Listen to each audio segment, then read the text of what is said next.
Bienvenue au musée de la propagande française.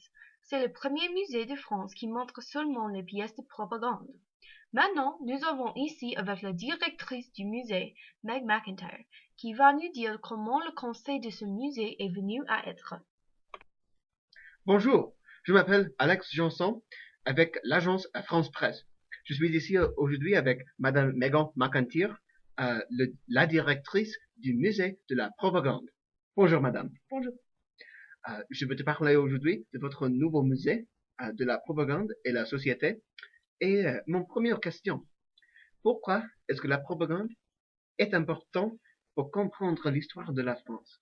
Je pense que la propagande est importante pour comprendre l'histoire parce que c'est une image de la société d'une certaine époque. La propagande nous montre comment l'art peut changer ou améliorer le monde parce que Oui. la seule objectif de la propagande est de changer la mentalité d'un groupe de peuple. Intéressant. Je pense que je comprends. Au musée de la propagande française, on peut trouver des pièces de chaque époque. Il y a des papillons surréalistes comme ceux qui parlent du mouvement artistique et politique des années 10 et 20. Les surréalistes voulaient critiquer la mentalité de la société bourgeoisie qui évaluait le matérialisme et la technologie. Donc l'art des surréalistes concentre plutôt sur le subconscient et le pouvoir de l'esprit humain. Ces papillons exhortent les gens à cultiver leurs esprits et prêter attention à leurs rêves. Et ils sont un type de propagande parce qu'ils demandent que les Français prennent des mesures et pensent comme les surréalistes. La propagande de la Grande Guerre est représentée aussi au musée. Cette propagande montre une image d'un soldat parfait ou idéal d'après le gouvernement. Et aussi, la propagande encourage les gens français qui restent à la maison à soutenir les soldats avec les lettres et les choses comme ça. Cette propagande est pour l'objectif de le gouvernement de gagner la Grande Guerre. Ma deuxième question, c'est comment est-ce que la propagande affecte les Français? Je pense que la propagande changer les opinions et les perceptions des gens de France.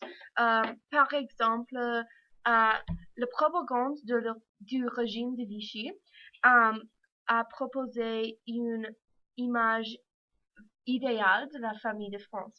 Et donc, les gens de France ont changé leur propre perception de la famille aussi. Ah ouais. Oui, c'était une standard de la famille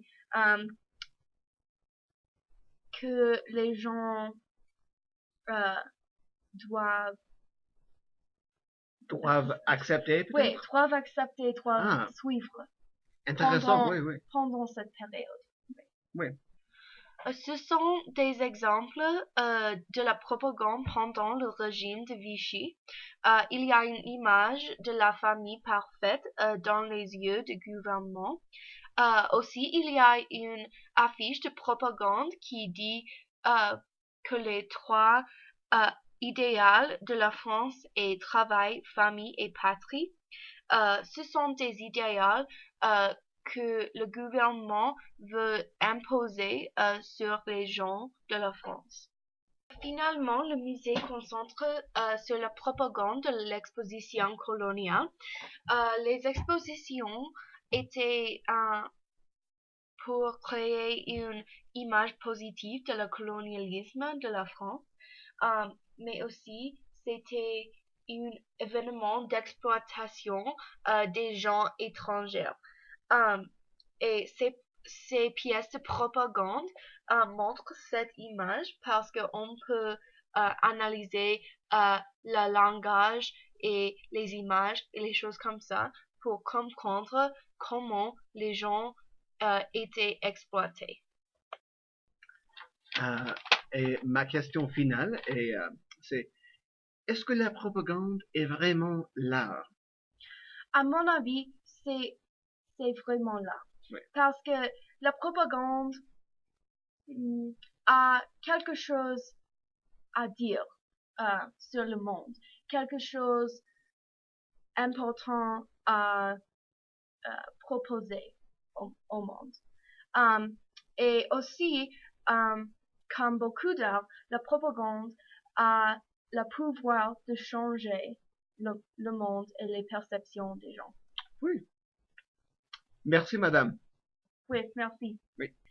Ce sont les événements historiques et les objectifs qui ont inspiré mon musée de la propagande française.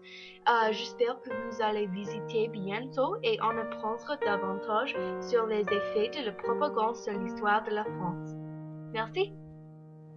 Alors tu vois comme tout se mêle et du cœur à tes lèvres, je deviens un casse-tête. Ton rire me crie de te lâcher.